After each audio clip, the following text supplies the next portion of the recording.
तो चलिए आज हम बेसिक इंग्लिश ग्रामर के बारे में बात करते हैं, जिसमें हम क्लास 4 के बारे में बात करेंगे।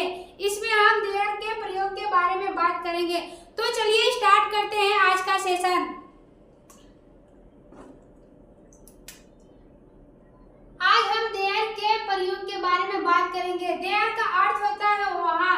वहाँ इसका प्रयोग कब करेंगे? जबकि देयर किसी भी सेंटेंस के बीच में आता है तो उसका प्रयोग होता है वहाँ। जैसे कि आई विल गो देयर, मैं वहाँ जाऊंगा। जब भी किसी भी सेंटेंस के बीच में वहाँ बीच में आ जाता है तो उसका मतलब होता है वहाँ। वहाँ जैसे कि शी इज गोइंग देयर, वह वहाँ जा रही है, वह वहाँ जा रही है। वहाँ इस सेंटेंस के बीच में आ गया ना, वह वहाँ जा रही है। वहाँ क्या सेंटेंस के बीच में आ गया तो इसका मतलब होगा देयर। देयर का मतलब कब होगा? जबकि सेंटेंस के बीच में वहाँ आ जाए। सेंटेंस के बीच में अगर वहाँ आ गया तो उसका मतलब होता है देयर। तो कहाँ जाएगा? She is going there. जैसे आई वेंट देयर, मैं वहाँ गया, मैं वहाँ गया। वहाँ मतलब देयर क्या हो गया? बीच में वहाँ आ गया तो इसका मतलब होता है देयर। आज हम इसमें इसके विशेष रूप के बारे में बात करेंगे। देयर के विशेष रूप के बारे में हम इस क्लास में बात करेंगे। देयर का प्रयोग हम कब इस तरह से भी करते हैं जब हम किसी संख्या के बारे में या प्लेस या किसी पार्टिकुलर स्थान के बारे में बात करते हैं तो वहाँ पर हम देयर का प्रयोग करते हैं। नाउन के रूप में जब अगर संख्या या किसी स्थान के बारे में बात करेंगे तो वहाँ देयर का प्रयोग करेंगे। किसी भी सेंटेंस का शुरुआत प्रीपोजिशन से नहीं होता है। अगर हम किसी भी सेंटेंस की शुरुआत करेंगे तो उसके पहले प्रीपोजिशन का प्रयोग नहीं करेंगे। प्रीपोजिशन क्या होता है? जैसे कि in front, of, with, from, on, near, at, behind, under, etc. बहुत सारे प्रीपोजिशन होते हैं जिसमें कि हम कुछ ऐसे वर्ड लिए हैं जो कि आपको समझ में आ जाए। इन मिस होता है में, इन फ्रंट ऑफ मिस के सामने, विथ मिस साथ, फ्रॉम मिस से, ऑन मिस पर, नियर मिस पास, एट मिस पर, बिहाइंड मिस के पीछे, अंडर मिस नीचे होता है। इटीसी यानी कि इत्यादि बहुत सारे प्रीपोजिशन होते हैं। तो इसका प्रयोग हम कोई भी सेंटेंस के शुरू में नहीं करते हैं, इसका प्रयोग अंतिम में करते हैं। जैसे कि हम यह एग्जांपल के लिए, घर में एक चोर है, घर में आ गया तो इन में का होता है इन, तो क्या हो गया? इन प्रीपोजिशन हो गया। घर में पूरा क्या हो गया? प्रीपोजिशन। तो इसका प्रयोग पहले नहीं करेंगे। पहले हम क्या लिखेंगे? एक चोर है। एक चोर का सेंटेंस पहले हम बनाएंगे तो कहा जाएगा एक चोर है। इसमें तो कोई ऑब्जेक्ट है नहीं तो कहा जाएगा ऑब्जेक्ट। जिस भी सेंटेंस में ऑब्जेक्ट नहीं रहता है तो उसको हम देयर से बनाते हैं। देयर का प्रयोग संख्या के रूप में भी करते हैं। जैसे कि यहाँ एक चोर है, एक चोर के बारे में बात कर रहा है। जैसे कि उस फैमिली में 10 मेंबर हैं, जैसे कि उस घर में 10 मेंबर हैं। जैसे यहाँ पर एक बार एक जंगल में एक बंदर रहता था, एक बंदर रहता था। इस कमरे में कुछ नहीं है। राम के परिवार में 10 मेंबर हैं। तो कहा संख्या के बारे में बात कर रहा है तो वहाँ हम देयर का प्रयोग करेंगे। चलिए तो इसके एग्जांपल को देख लेते हैं। घर में एक चोर है, घर में आ गया पहले प्रीपोजिशन, तो उसका अंग्रेजी हम पहले नहीं बनाएंगे, अंतिम बनाएंगे। तो एक चोर है, इसका सेंटेंस हम पहले बनाएंगे तो कहा जाएगा?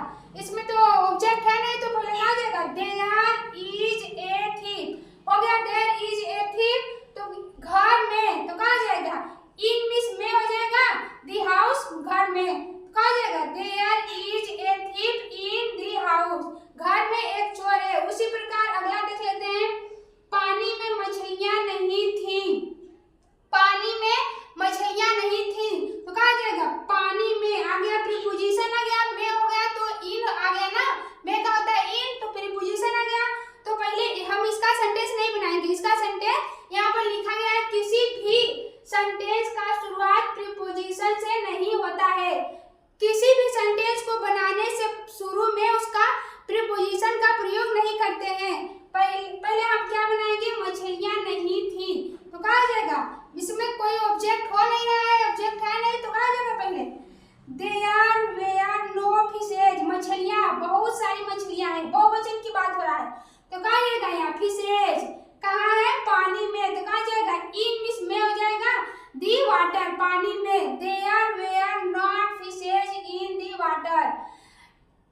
देयर का प्रयोग हम इस कंडीशन में भी कर सकते हैं कि जिस भी सेंटेंस में अगर ऑब्जेक्ट नहीं है तो वहां हम देयर का प्रयोग करेंगे।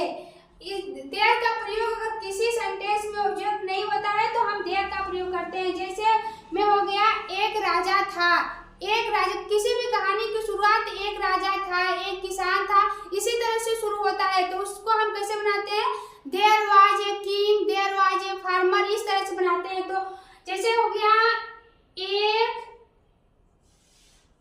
राजा था, एक राजा था, तो कहा जाएगा इसमें तो कोई ऑब्जेक्ट है नहीं, तो कहा जाएगा देयर से बनेगा, there was a king, there was a king. उसी प्रकार एक लड़का है, इसमें भी कोई ऑब्जेक्ट नहीं है, करता नहीं है, तो कहा जाएगा देयर से बनेगा, तो कहा जाएगा देयर इज ए बॉय। इसमें सेंटेंस के हिसाब से सहायक क्रिया का प्रयोग किया जाता है। अगर सेंटेंस पास्ट टेंस की बात हो रहा है तो वाज का प्रयोग होगा, प्रेजेंट की बात कर रहा है तो इज का प्रयोग होगा, एक वचन की बात कर रहा है तो एक वचन की सहायक क्रिया का प्रयोग होगा, बहुवचन की बात हो रहा है तो बहुवचन सहायक क्रिया का प्रयोग होगा। उसी तरह से हम इस संख्या के बारे में बात कर लेते हैं, इस एग्जाम्पल के बारे में। एक बार जंगल में एक बंदर रहता था, एक बार जंगल में एक बंदर रहता था। एक बार का अंग्रेजी क्या होता है, वंस मीन्स एक बार, तो कहा जाएगा वंस, इसमें कोई ऑब्जेक्ट करता है नहीं, तो क्या बनेगा, देयर से बनेगा, once there lived a monkey in the forest, जंगल में, इन द फॉरेस्ट। यहाँ जंगल में प्रीपोजिशन है तो इसका प्रयोग हम पहले तो कर नहीं सकते हैं, इसका प्रयोग प्रीपोजिशन का प्रयोग सेंटेंस के शुरू में नहीं किया जाता है, तो इसको हम अंतिम में लिखेंगे इन द फॉरेस्ट, तो कहा जाएगा once there lived a monkey in the forest। उसी प्रकार इस कमरे में कुछ नहीं है, कुछ नहीं है मतलब कि संख्या की बात हो रहा है, यहाँ पर भी संख्या की बात हो रहा है। एक बार जंगल में एक बंदर रहता था, एक बंदर की संख्या की बात कर रहा है, तो इस तरह से हम पहचान सकते हैं कि यहाँ पर देयर का प्रयोग होगा। जब भी किसी भी सेंटेंस में संख्या की बात हो रही है तो वहाँ पर देयर का प्रयोग होगा, और इस तरह से भी हम पहचान सकते हैं कि उसमें ऑब्जेक्ट यानी कि कर्ता नहीं दिया रहेगा, तब हम देयर का प्रयोग करेंगे।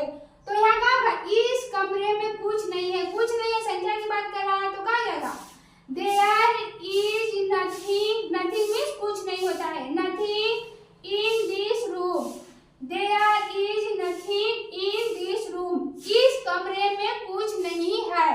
अगला देखते हैं, राम के परिवार में 10 मेंबर्स हैं, यानी कि राम के परिवार में 10 सदस्य हैं, तो 10 सदस्य यानी कि संख्या की बात कर रहा है, इसमें तो ऑब्जेक्ट है, कोई करता है नहीं, तो कहा होगा देयर से बनेगा, तो कहा जाएगा राम के परिवार में 10 मेंबर्स हैं, तो कहा जाएगा there are 10 members in Ram's family, कहा जाएगा there are 10 members in Ram's family. आज के लिए इतना ही, आप मिलते हैं नेक्स्ट वीडियो में।